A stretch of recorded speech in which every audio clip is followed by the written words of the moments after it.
नमस्कार दोस्तों, आज आपके सामने हम काल लेकर आए हैं। काल का मतलब होता है समय। जो दोस्त हमारे चैनल को पहली बार देख रहे हैं वो हमारे चैनल को सब्सक्राइब करें।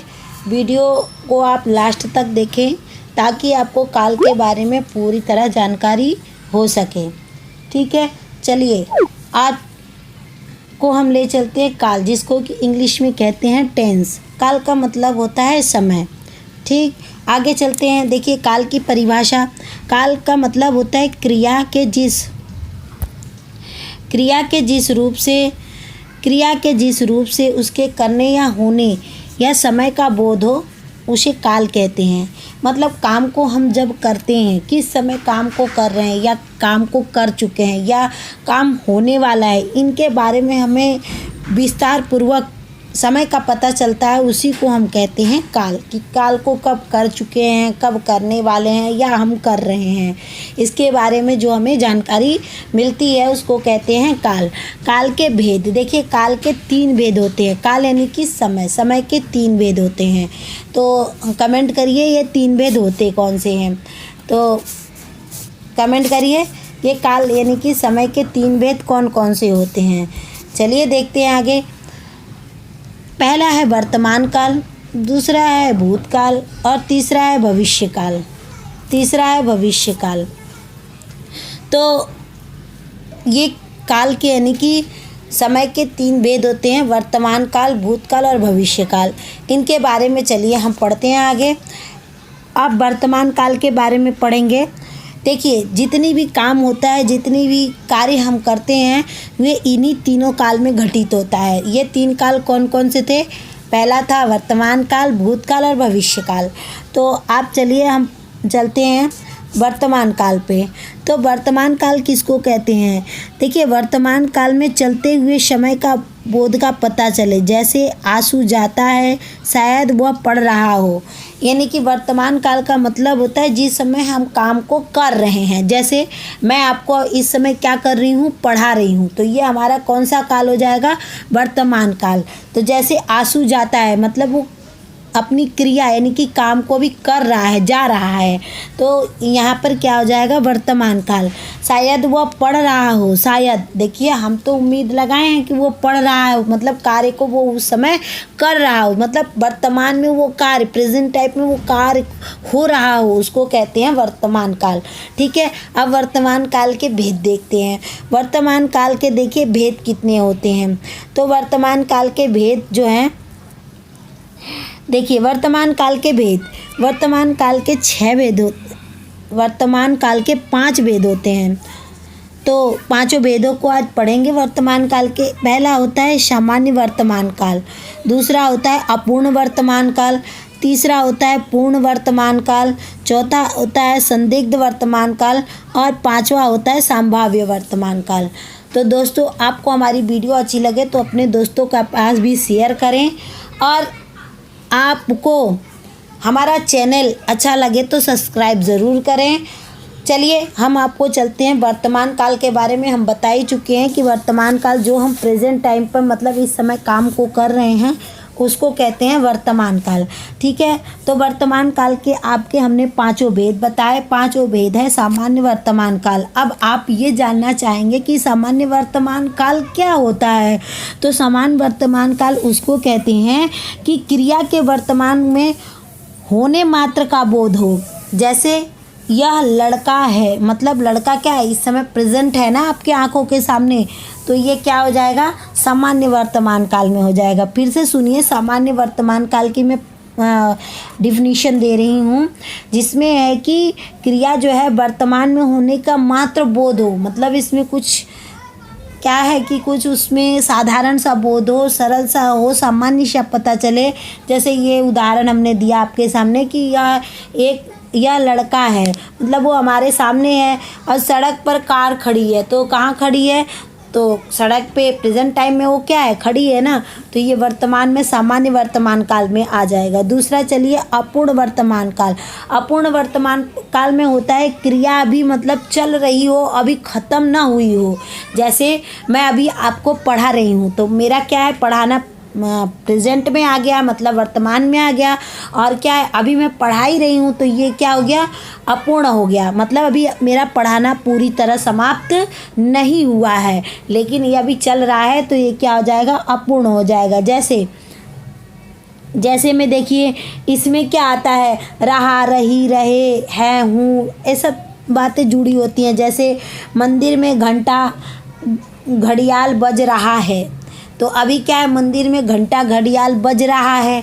मैं क्या है, मैम पढ़ा रही हैं, तो अभी क्या है, पढ़ा रही हैं, ये पूर्ण नहीं हुआ है, तो ये क्या हो जाएगा, अपूर्ण वर्तमान काल। अब चलिए चलते हैं तीसरे पे, पूर्ण वर्तमान काल में। पूर्ण वर्तमान काल में क्या होता है, क्रिया का पूर्ण होने का पता चले, मतलब काम जो है पूरा हो चुका है। जैसे मैंने पढ़ा है, मैंने पढ़ा है, और क्या है, तुम पढ़ चुके हो। अब चुके हो जहाँ पे है, ही, रही, रहे, ये सब रहे, तो यहाँ पे समझ जाइएगा ये वर्तमान काल के उदाहरण है। तो क्या है कि आप समझिए, मैं पढ़ रहा हूँ, मैंने पढ़ा है, तो क्या पढ़ा है, मैंने अभी वर्तमान काल पढ़ा है, अभी तो पढ़ा है, पहले तो पढ़ा नहीं है। अभी उसी काम को वर्तमान काल में ही पढ़ रहे थे हम, वर्तमान काल, तो अभी उस काम को क्या है, अभी हमने वर्तमान काल पढ़ा है, जस्ट उसकी परिभाषा, तो अभी ये पूर्ण हो चुका है। तो ये क्या है, वर्तमान में ही हुआ है, तो इसे पूर्ण वर्तमान काल कहते हैं। आ जाइए अगला, नेक्स्ट चलते हैं, संदिग्ध वर्तमान काल।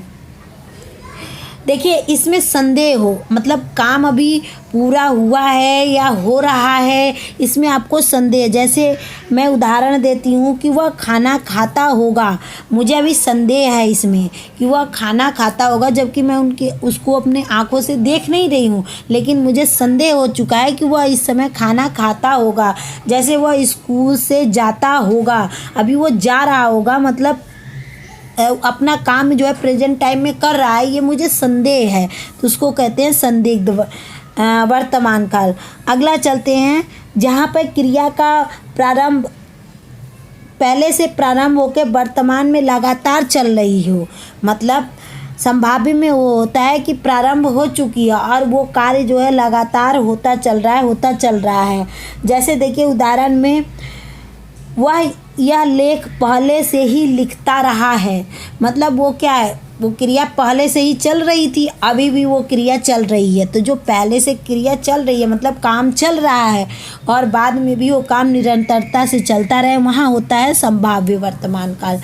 अब हमने ये पढ़ा वर्तमान काल के भेद और उनके उदाहरणों के बारे में मैंने आपको जानकारी दी। अब चलते हैं नेक्स्ट पे, भूतकाल। देखिए, भूतकाल का मतलब होता है क्रिया जो बीत चुकी हो, था, ऐसे शब्द आते हैं इसमें, जैसे गया, हो गया, ये सब सारे आते हैं।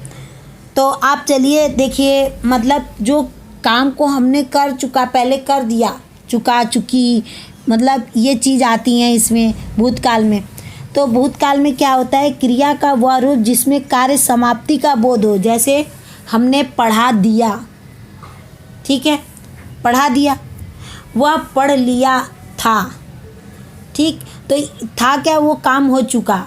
जैसे किसान ने खेत में काम कर लिया था, तो ये क्या हो गया, ये आपके भूतकाल हो गए, मतलब था, वो काम हो चुका, मतलब पहले ही काम ख़त्म हो गया और वो क्या हो गया, भूतकाल। जैसे वह आदमी मर चुका था, मतलब मर चुका था वो आदमी, तो वो क्या हो गया, वो समय बीत चुका, तो वो हो गया हमारा भूतकाल।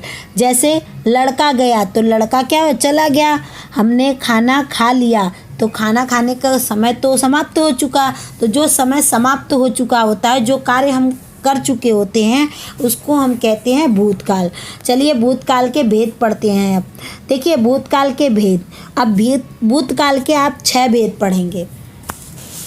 भूतकाल के 6 भेदों के नाम देखिए, सामान्य भूतकाल, आसन्न भूतकाल, पूर्ण भूतकाल, अपूर्ण भूतकाल, संदिग्ध भूतकाल और हेतु मध्य भूतकाल। तो यहाँ कलश लिखा हुआ है, ये ज़्यादा हो गया, देखिए भूतकाल, ठीक। अब देखिए फिर से आप एक बार 2 बार 3 बार 4 बार आप पढ़िए, तो आपको इससे क्या होगा कि ये भेदों के नाम आपको एकदम जुबान पे रट जाएंगे। आप ऐसे नहीं याद कर पाएंगे, तो आप मेरे साथ वीडियो देखते देखते ही अपने मन ही मन में उच्चारित कीजिए, तो आपको इससे क्या होगा कि ये चीज़ें आपको याद हो जाएंगी। ठीक है, पहला था वर्तमान काल के 5 भेद, अब भूतकाल के 6 भेद होते हैं। देखिए फिर से मैं पढ़ती हूँ। सामान्य भूतकाल, मेरे साथ आप भी पढ़िए। सामान्य भूतकाल, आसन भूतकाल, पूर्ण भूतकाल, अपूर्ण भूतकाल, संदिग्ध भूतकाल, हेतुमत भूतकाल। फिर एक बार पढ़िए। सामान्य भूतकाल, आसन भूतकाल, पूर्ण भूतकाल, अपूर्ण भूतकाल, संदिग्ध भूतकाल और हेतुमत भूतकाल। अब चलिए इनके बारे में मैं थोड़े थोड़े बता देती हूँ आपको। पहला आप चलते हैं सामान्य भूतकाल। सामान्य भूतकाल में क्रिया के जिस रूप से सामान्य बीते हुए समय का बोध हो उसे सामान्य भूतकाल कहते हैं। जैसे देखिए, सीता ने गाना गाया, तो सीता ने गाना गाया, गाया ना, तो वो तो बीत चुका। तो यहाँ पे सामान्य सी बात है कि सीता ने क्या गाना गाया, तो ये हो गया सामान्य भूतकाल। अब नेक्स्ट चलते हैं आसन भूतकाल। आसन भूतकाल में क्रिया की जो है समाप्ति निकट समय में हुई हो, मतलब एकदम नज़दीक के समय में हुई हो, वहाँ पे होता है आसन भूतकाल। ठीक है, जैसे में देखिए, प्रसाद जी ने कामायनी की रचना की है, तो प्रसाद जी ने कामायनी की रचना की है, तो उन्होंने तो कर दी कामायनी की रचना, लेकिन कब की? वो निकट में हुआ, तो जो समीप में मतलब एकदम नज़दीक में पता चले, वहाँ पे होता है आसन भूतकाल। पूर्ण भूतकाल, जहाँ पे कार्य पूर्ण रूप से हो चुका हो, वहाँ पे कहते हैं पूर्ण भूतकाल। जैसे माधुरी ने किताब पढ़ ली थी, तो माधुरी ने किताब कब कर ली थी? माधुरी ने किताब पहले ही पढ़ ली थी, इसलिए यहाँ पे हो जाएगा पूर्ण भूतकाल। अपूर्ण भूतकाल में होगा, देखिए अपूर्ण भूतकाल में समाप्त अभी नहीं हुई हो, मतलब वो क्या हो, अभी समाप्त, मतलब तुरंत, मतलब कार्य तो हो गया हो, लेकिन उसकी समाप्ति तुरंत में हुई हो। देखिए जैसे है कि भूतकाल में हो रही थी, पर उसकी समाप्ति अभी हुई या नहीं हुई हो और ना हो। जैसे मैं एक उदाहरण देके आपको समझाती हूँ। माधवी कंप्यूटर चला रही थी, तो माधवी क्या कर रही थी? कंप्यूटर चला रही थी, तो वो अभी अपूर्ण है, अभी मतलब वो चला रही है कि चला रही थी, तो चला मतलब अभी वो पूर्ण रूप से ख़त्म नहीं हुआ, अभी नज़दीक में ही है, तो इसको कहते हैं। जैसे निरेकन टीवी देख रहा था, तो वो क्या कर रहा था? टीवी देख रहा था, तो अभी तुरंत मतलब क्रिया को क्या किया है? समाप्त किया है। तो इसका अपूर्ण भूतकाल में एक चीज़ ध्यान रखिएगा, इसमें रहा था, रहे थे, रही थी, था आदि लगे रहते हैं, तो यहाँ पे हो जाता है अपूर्ण भूतकाल। ठीक है, संदिग्ध भूतकाल, जिसमें क्रिया के अभी समाप्त तो हो गई है, लेकिन उसमें हमें क्या है? संदेह उत्पन्न हो रहा है, मतलब वो क्रिया हुई है कि नहीं हुई है, तो इसमें संदेह मतलब क्रिया हो चुकी है लेकिन उसमें हमें संदेह है। जैसे शायद वह सोच चुकी होगी, मतलब शायद का मतलब ये मेरा संदेह है, अब वो सोई होगी कि नहीं होगी, लेकिन मेरे मन में क्या है? शायद वह सो चुकी होगी। उसने कविता सुनाई होगी, दूसरा उदाहरण मैं आपको समझा रही हूँ। उसने कविता सुनाई होगी, मतलब उसने क्या, अब मेरे मन में संदेह हो गया कि उसने कविता सुनाई होगी। मुझे पता था कि मान लो इसको याद होगा, लेकिन वो दूसरे को उस कार्य को कब प्रेजेंट करके दे रहा है, ये चीज़ का पता चले। तो ये है कि उसने कविता सुनाई होगी, मतलब सुना, काम हो चुका होगा।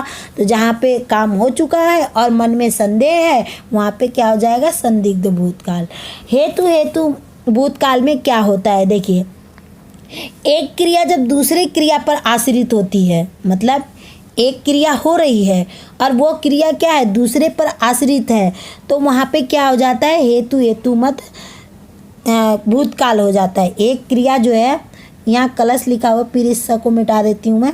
हेतु हेतु मत भूतकाल में क्या होता है कि एक क्रिया जो होती है दूसरी क्रिया पर आश्रित होती है, तो ये हो जाता है हेतु हेतु। जैसे उदाहरण में आप समझिए, यदि तुमने परिश्रम से पढ़ा होता तो उत्तीर्ण हो गए होते। यदि मतलब यदि, देखिए यदि क्या है, हमने परिश्रम किया होता, मतलब परिश्रम मेरा पहली क्रिया है, और पढ़ा होता तो उत्तीर्ण हो गया। तो उत्तीर्ण क्या है, अब पेपर में जाके मैं लिखी होंगी तभी तो उत्तीर्ण होंगी, तो ये मेरी दूसरी क्रिया हो गई। तो पहली क्रिया जो है दूसरी क्रिया पर आश्रित होती है, तो वहाँ पर क्या होता है, हेतु हेतु मत भूतकाल। अब आपको समझ में आ गया हो। हमारी वीडियो अच्छी लगे तो लाइक ज़रूर करिए और अपने दोस्तों में ज़्यादा से ज़्यादा शेयर करिए। अब एक क्रिया और आपकी रह गई है, वह क्रिया कौन सी थी, भविष्यत काल। देखिए भविष्य काल में क्या होता है, भविष्य काल में ये होता है कि जो हम काम करने वाले होते हैं, अभी काम हुआ नहीं होता है, होने वाला होता है, या करने वाले हम होते हैं, तो वो हो जाती है हमारे भविष्यत काल में। जैसे आप परिभाषा पढ़िए, आपको समझ में आ जाएगा। क्रिया के जिस रूप से आने वाले समय का बोध हो, मतलब देखिए काम हमने किया नहीं, अभी करने वाले हैं। जैसे मैडम पढ़ाएंगी, अभी पढ़ाई नहीं है उन्होंने, पढ़ाएंगी, अभी उन्होंने काम को करेंगी। तो जब काम आने वाला होता है या कोई करने वाला होता है, तो वो हो जाता है आपका भविष्य काल। चलिए भविष्य काल के भेद को पढ़ते हैं। एक बार परिभाषा और पढ़ लीजिए, समझ लीजिए। क्रिया के जिस रूप से आने वाले समय का बोध हो, उसे भविष्यत काल कहते हैं। यानी क्रिया अभी हुई नहीं है, अभी वो होने वाली है, ठीक है, उसकी संभावना है कि वो हो जाएगी, तो वो होने वाली हो, तो वो होती है। जैसे मैं कविता सुनाऊंगी, तो मैं अभी कविता क्या करूंगी, सुनाऊंगी, तो अभी मैंने कविता को सुनाया नहीं है, तो ये क्या हो जाएगा, भविष्य काल। उदाहरण के रूप में मैंने आपको समझा दिया। अब इसके चलते हैं भेद। अब देखिए भविष्य काल के 3 भेद होते हैं। प्लीज़ दोस्तों आप जो है ये इनके भेद ज़रूर याद रखिए। ये सब एग्ज़ाम में पूछे जाते हैं, क्योंकि सभी लगभग स्टूडेंट को पता होगा कि काल समय को बोलते हैं, लेकिन कौन से काल के भेद आते हैं, भेद में कौन सी क्रिया कब हो जाती है, वहीं लोग उलझ जाते हैं। तो प्लीज़ आप काल के भेद ज़रूर याद रखिए, और काल जो समय, इनके बारे में आप जानकारी रखिए। और हमारी वीडियो अच्छी लगे तो अपने दोस्तों में ज़्यादा से ज़्यादा शेयर करिए। आप हमारे चैनल पर नए हैं तो सब्सक्राइब करिए, मैं आपको इससे अच्छी से अच्छी वीडियो ला कर दूँगी। अब चलते हैं भविष्य काल के भेद पे। तो भविष्य काल के 3 भेद होते हैं। मैंने आपको बताया भविष्य काल क्या होता है। भविष्य काल वो होता है जो समय, जो काम जो है आने वाला होता है, ठीक है। तो चलिए अब भविष्य काल के 3 भेदों के नाम पढ़ते हैं। पहला है सामान्य भविष्य काल, दूसरा है संभाव्य भविष्य काल, तीसरा है हेतु हेतु मध्य भविष्य काल। देखिए आपको नाम याद हो जाएंगे, लेकिन जब उदाहरण आपके सामने आते हैं ना, तो आप कंफ्यूज हो जाते हैं। हम नेक्स्ट वीडियो में इससे रिलेटिव, काल से रिलेटिव आपको हम ऑब्जेक्टिव टाइप क्वेश्चन देंगे, जिससे आप काल की क्या कर लेंगे, प्रैक्टिस कर लेंगे कि काल में किस तरह के क्वेश्चन पूछे जाते हैं। तो वो हम आपको नेक्स्ट वीडियो में बताएंगे। इस वीडियो में आप देखिए काल के सब भेदों के बारे में, और यहाँ पे जो पढ़ेंगे भविष्य काल के 3 भेदों के बारे में। फिर हमारे साथ पढ़िए सामान्य भविष्यत काल, दूसरा है संभाव्य भविष्यत काल, तीसरा है हेतु हेतु मध्य भविष्यत काल। तो चलिए अब चलते हैं सामान्य भविष्यत काल में। देखिए सामान्य भविष्यत काल में क्या होता है, जिससे ज्ञात हो कि कार्य भविष्य काल में ही होगा, ये आपको बोध हो जाए, ये आपको ज्ञान हो जाए कि जो है कार्य जो होगा वो सामान्य भविष्यत काल में ही होगा। जैसे में देखिए, मैं निशा कल स्कूल जाएगी, देखिए निशा स्कूल गई नहीं है, लेकिन वो जाएगी, इतना आपको क्या है, कंफर्म है। तो क्या हो जाएगा कि निशा कल स्कूल जाएगी, ये आपका हो जाएगा सामान्य भविष्यत काल में। ठीक, आगे चलते हैं संभाव्य भविष्यत काल में। देखिए, भविष्य में कार्य होगा, ये आपके मन में संभावना उत्पन्न हो रही है कि मतलब आने वाले समय में ये काम होगा। जैसे देखिए, शायद कल वर्षा होने वाली है। ठीक है, तो शायद देखिए आज रात में बादल गिर गए, अब हमें उम्मीद हो गया कि शायद कल झमाझम बारिश हो जाएगी। तो ये हमारा क्या है, शायद मैं अभी संभावना में हूँ, कि संभावना है हमारी कि कल वर्षा हो जाएगी। देखिए, या फिर ये भी हो सकता है कि संभव है कल मैं विद्यालय जाऊँ। संभव मतलब संभावना है कि कल मैं शायद विद्यालय जाऊँ ही। तो ये क्या है, अभी हुआ नहीं है कार्य, मतलब होने वाला है, लेकिन वहाँ पे हमारी संभावना बन जाती है। और ये जो है हेतु मध्य भविष्य काल, हेतु भविष्य काल में भी वही होता है कि एक क्रिया जो है दूसरे क्रिया पर क्या होती है, आश्रित होती है। तो जैसे वह मजदूरी करेगा तो पेट भर खाए। देखिए क्या है, पहला एक क्रिया क्या है, हेतु में मजदूरी करे, अभी उसने किया नहीं है, करने वाला है। जब वो मजदूरी करेगा तो उसकी क्या होगी, पेट भरेगा। तो ये हो जाता है हेतु मध्य भविष्य काल में। आपको हमारी वीडियो कैसे लगी, और आपको इसके प्रैक्टिस क्वेश्चन आंसर हम नेक्स्ट वीडियो में डालेंगे। अगली वीडियो में इससे भी विस्तार पूर्वक आपको चाहिए तो आप कमेंट में लिखिए। हमारी वीडियो अच्छी लगे तो लाइक ज़रूर करिए, अपने दोस्तों के साथ शेयर करिए।